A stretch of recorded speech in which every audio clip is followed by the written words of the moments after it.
अब देखेंगे कि किस तरह से ये यात्रा आगे बढ़ती है। ब्रिटिश हुक्मरानों में एक ऐसा वर्ग भी था, हुक्मरान अर्थात शासक, तो ऐसा एक वर्ग था कि जिन्हें लग रहा था कि गांधी और उनके सत्याग्रही नदी के किनारे अचानक नमक बनाकर कानून तोड़ देंगे।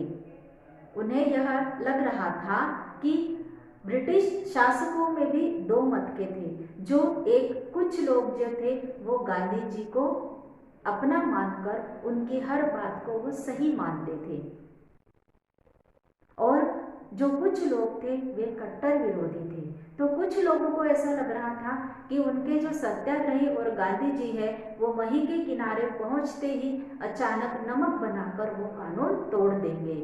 समुद्र नदी पानी नदी के तट पर काफी नमक छोड़ जाता है, जिसकी रखवाली के लिए सरकारी नमक चौकीदार रखे जाते हैं।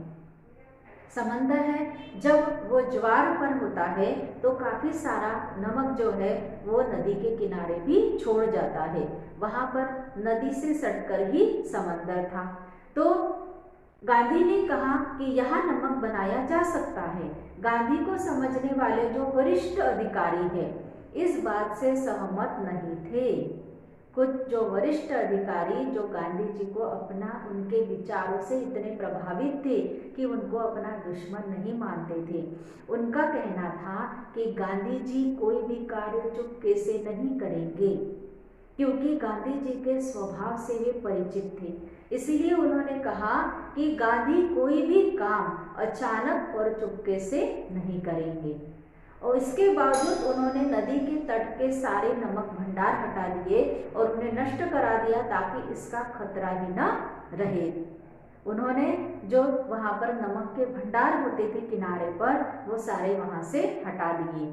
नियमों के अनुसार उस दिन की यात्रा कनकापुरा में गांधी के भाषण के बाद ही समाप्त हो जानी चाहिए थी, लेकिन इसमें परिवर्तन किया गया। यह तय पाया गया कि नदी को आधी रात के समय समुद्र का पानी चढ़ने पर पार किया जाए ताकि कीचड़ और दलदल में कम चलना पड़े। अब वहाँ पर कीचड़ और दलदल इतना था कि अगर इंसान एक बार उसमें फंस जाए तो दोबारा बाहर ना निकले। इसीलिए उन्होंने निश्चय किया कि वे समुद्र का पानी जब चढ़ता है, ज्वार आता है, तभी उस नदी को पार किया जाएगा। रात 10:30 बजे भोजन के बाद सभी सत्याग्रही नदी की ओर चल पड़े। अंधेरी रात में नदी गांधी को करीब 4 किलोमीटर दलदली जमीन पर चलना पड़ा। कुछ लोगों ने गांधी जी को कंधे पर उठाने की भी सलाह दी, लेकिन उन्होंने मना कर दिया, क्योंकि उन्होंने पहले ही कहा था कि ये धर्म यात्रा है और मैं पैदल चलकर ही पूरा करूंगा। यह धर्म यात्रा है, उन्होंने मना किया और कहा कि यह यात्रा तो मैं पैदल चलकर ही करूंगा। तट पर पहुंचकर गांधी ने पैर धोए, एक झोपड़ी में आराम किया और आधी रात का इंतजार करने पड़े, क्योंकि जो ज्वार आता है समंदर में वो आधी रात के बाद ही आता है। तो वे सब लोग वहां पर आधी रात का इंतजार करने लगे। मही के तट पर उस घुप अंधेरी रात में भी मेला जैसा लगा हुआ था। भजन मंडलियां थी, दांडिया रास में निपुण दरबार थे।